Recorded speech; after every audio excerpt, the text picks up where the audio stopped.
Hi, welcome back. இன்னைக்கு சுண்டலும் கத்திரிக்காயும் சேர்த்து புளிக்குழம்பு வைக்கலாம். இது செலவரைச்சு பண்ணுறதுன்னு சொல்லுவாங்க. இது அம்மா, ஆத்தா எல்லாம் இது பண்ணுவாங்க. ரொம்ப சூப்பராக இருக்கும். இது நான் எப்போவாவது ஒரு டைம் ட்ரை பண்ணுவேன். ரொம்ப டேஸ்ட்டாக இருக்கும். வரமிளகாய் காரத்துக்கு ஏற்ற மாதிரி 2 ஸ்பூன் கொத்தமல்லி, 1/2 ஸ்பூன் ஜீரகம், 1/2 ஸ்பூன் மிளகு, 1/4 ஸ்பூன் அளவுக்கு அரிசி, 1/4 ஸ்பூன் அளவுக்கு உளுந்து. அரிசியும் உளுந்து எங்கள் அத்தை சொன்னது. 1/2 ஸ்பூன் அளவுக்கு சோம்பு, ஒரு கைப்பிடி அளவுக்கு கறிவேப்பிலை. அடுப்பு சிம்லேயே இருக்கட்டும். 1 ஸ்பூன் அளவுக்கு ஆயில் விட்டுட்டு சிம்மில் வச்சுட்டே வருங்க. கருகாமல் நல்லா மொறுன்னு நம்ம பச்சை கறிவேப்பிலை சேர்த்தாலும் எது சேர்த்தாலும் நல்லா மொறுன்னு வறுபட்டு ஸ்மெல் சூப்பராக வரும். இது நீங்கள் புளிக்குழம்புக்கு மட்டும் யூஸ் பண்ண தேவையில்லை. இப்போ நம்ம வறுக்கிறத அப்படியே அரைச்சி ஏதாவது சிக்கன் பண்ணிங்க அப்படின்னா, சிக்கன் வறுவல் மாதிரி பண்ணுறீங்கன்னா லாஸ்ட்டில் அந்த பொடி சேர்த்திங்கன்னா ரொம்ப நல்லாயிருக்கும். நீங்கள் இந்த செலவரைச்சி வச்சு பாருங்கள். சிக்கன் குழம்பு எல்லாத்துமே சூப்பராக இருக்கும். இப்போ நம்ம அதை எடுத்து வச்சுட்டு, இப்போ வெங்காயம் ஒரு 2 கைப்பிடி அளவுக்கு சின்ன வெங்காயம் சேர்த்துக்கிறேன். அதுக்கும் 1 ஸ்பூன் ஆயில் விட்டுட்டு கொஞ்சம் நல்லா வதங்கட்டும். வதங்கினதும் ஒரு 2 தக்காளி சேர்த்துக்கிறேன். ஏன்னா நம்ம புளியும் சேர்ப்போம், அதனால் கொஞ்சம் அட்ஜஸ்ட் பண்ணி சேர்த்துக்கலாம். இப்போ இதுலேயும் ஒரு கைப்பிடி அளவுக்கு கறிவேப்பிலை சேர்த்துட்டு கொஞ்சம் நல்லா வதங்கி வரட்டும், ஆறட்டும், அரைச்சிக்கலாம். இப்போ நம்ம குழம்பு தாளிச்சிக்கலாம். ஒரு மஞ்சட்டியில் ஒரு 3 ஸ்பூன் அளவுக்கு ஆயில் விட்டுட்டு 3 ஸ்பூன்லேருந்து 4 ஸ்பூன் அளவுக்கு ஆயில் விட்டுட்டு கடுகு சேர்த்து கடுகு வெடித்ததும் கத்திரிக்காய் காம்பு லைட்டாக கட் பண்ணிவிட்டு சும்மா நாளாக லைட்டாக கீறி வச்சுருக்கிறேன். உள்ளே ஏதாவது பூச்சி இருக்கா, பூச்சி புழு இருக்கான்னு பார்த்துட்டு இப்போ ஒரு கத்திரிக்காவை சேர்த்துட்டு உப்பு சேர்த்துக்கோங்க. 1/2 ஸ்பூன் அளவுக்கு வெந்தயம் சேர்த்துக்கோங்க. வெந்தயம் நீங்கள் எண்ணெயிலே சேர்த்துக்கலாம். அது கறியிடக்கூடாதுங்கிறதுக்காக நான் கத்திரிக்காய் சேர்த்ததுக்கப்புறம் லாஸ்ட்டாக சேர்க்குறேன்.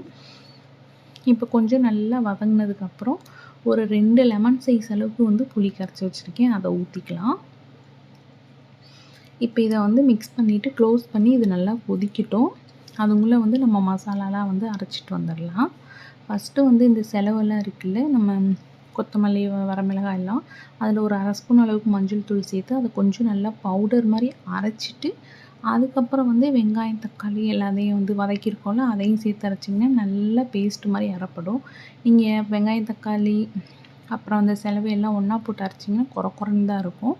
அதனால் நல்லா பேஸ்ட் மாதிரி அரைச்சி வச்சுக்கோங்க. இப்போ புளி நல்லா கத்திரிக்காயில் கொதிச்சிருச்சு. இப்போ 1 ஸ்பூன் அளவுக்கு வீட்டில் அரைச்ச மிளகாத்தூள் போடுறதுனா போடுங்க, இல்லைன்னா ஆப்ஷனல் தான். ஏன்னா ஏற்கனவே நம்ம மசாலாவுக்கு தேவையான எல்லா பொருளையுமே போட்டு அரைச்சிருக்கிறோம். காரமும் வரமிளகாய் போட்டிருக்கோம், அதனால் ஒன்றும் பிரச்சனை இல்லை. போடுறதுனா போடலாம், இல்லைன்னா அந்த டேஸ்ட்டே ரொம்ப நல்லாயிருக்கும். இப்போ தண்ணி அட்ஜஸ்ட் பண்ணி சேர்த்துக்கிட்டு உப்பு, கறிவேப்பிலை எல்லாம் சேர்த்து நல்லா கொதிக்கட்டும். இப்போ நம்ம லாஸ்ட்டாக தேங்காய் ஊற்றணும்ல, தேங்காயும் ஒரு 1/2 ஸ்பூன் அளவுக்கு சோம்பும் சேர்த்து அரைச்சிக்கலாம். இப்போ கொதிக்குது நல்லா ஒரு மிக்ஸ் பண்ணிவிட்டு இப்போ சுண்டல் வேக வச்சு உப்பு போட்டு வேக வச்சு எடுத்து வச்சுருக்கிறேன். சுண்டல் சேர்த்துக்கலாம். சுண்டல் சேர்த்துட்டு ஒரு 2-3 நிமிஷம் அளவுக்கு அடுப்பு சிம்லேயே வச்சுருங்க. நல்லா கொதிக்கட்டும். கொதிச்சதுக்கப்புறம் நம்ம தேங்காய் சேர்த்துக்கலாம். குழம்பு ரொம்ப தண்ணி மாதிரியும் இருக்கக்கூடாது, ரொம்ப கெட்டியாகவும் இருக்கக்கூடாது. இப்போ ஒரு 2-3 நிமிஷம் நல்லா கொதித்து லைட்டாக எண்ணெய் திரிஞ்சு வர்ற மாதிரி இருக்குது. இந்த டைமில் நம்ம தேங்காய் சேர்த்துக்கலாம். தேங்காய் ரொம்ப நைஸாக நல்லா பேஸ்ட்டாக அரைச்சி வச்சுருங்க.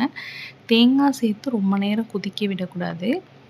தேங்காய் அரைச்சி அந்த பேஸ்ட்டு சேர்த்துட்டு கொஞ்சமாக மட்டும் மிக்ஸி கழுவி தண்ணி சேர்த்துக்கோங்க. தேங்காய் கூட தண்ணி அதிகமாக சேர்க்காதீங்க. இப்போ நல்லா மிக்ஸ் பண்ணிவிட்டு விட்டுட்டு ஒரு கொதி கொதித்ததும் அப்படியே அடுப்பை ஆஃப் பண்ணிடுங்க. ஏன்னா அந்த மஞ்சட்டி சூட்லேயே இன்னும் கொதிக்கும். அதுவும் இல்லாமல் தேங்காய் சேர்த்ததுக்கப்புறம் எந்த குழம்புமே ரொம்ப நேரம் கொதிக்க விடக்கூடாது. கத்திரிக்காய் பாருங்கள், நல்லா எண்ணெய் சேர்ந்து ஒரு மாதிரி நல்லா சூப்பராக இருக்குது. கத்திரிக்காய் பிஞ்சு வராமல் நல்லா இருக்குது. இது டேஸ்ட் ரொம்ப நல்லாயிருக்கும். கொஞ்சம் நேரத்துக்கு அப்புறம் இப்படி தான் இருந்துச்சு குழம்பு. நல்லா கெட்டியாக நல்லா கத்திரிக்காய் மேலே எல்லாம் எண்ணெய் படிஞ்சு ரொம்ப டேஸ்ட்டாக இருந்துச்சு. இதே மாதிரி நீங்கள் வெண்டைக்காய், பாகக்காய் இது மாதிரி எல்லாமே புளிக்குழம்பு வைக்கிறது இந்த மாதிரி ட்ரை பண்ணி பார்க்கலாம். சிக்கன் மட்டனும் ட்ரை பண்ணலாம். ட்ரை பண்ணிவிட்டு எப்படி இருந்துச்சுன்னு சொல்லுங்கள். தேங்க்ஸ் ஃபார் வாட்சிங்.